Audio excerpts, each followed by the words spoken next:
Let me show you how we can move data to the secure folder and from the secure folder on the Motorola Edge 70.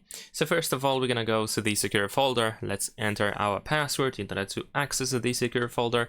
And if you want to move data from your phone to the secure folder, you can press this plus button in the bottom right corner, and then we have Add Files option.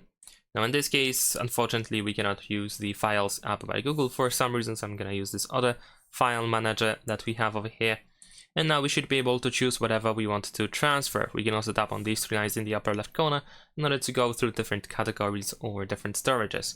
So let's say I'm gonna move this file over here, and we can actually make a copy of that file or just completely move it. So let's say I'm gonna move it. There we go. Now, of course, I can access it by going to the Files app that I have inside the secure folder. But also we should be able to move multiple items at once. So we can just press and hold in order to select the first item, and then we can select more stuff. And after that, once you select everything, we should be able to tap on this select text in the upper right corner. And of course, we can just simply move. And once again, of course, we can find it in the Files app over here. All right, so let me actually go back to the secure folder. So this is how we can move files to the secure folder. Now, if you want to remove something from the secure folder with outside of it, then we need to tap on these three lines in the upper left corner. And then we're gonna go to Manage Files.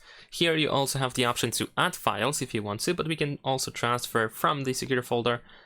So let's say I'm gonna just select everything that I had over here and that I had moved before. We're gonna tap on Select. And once again, we can move or copy these files. So I'm just gonna move. And there we go. They have been removed from the secure folder and moved into the phone's general storage. And that's it. Thanks for watching. Leave a like and subscribe.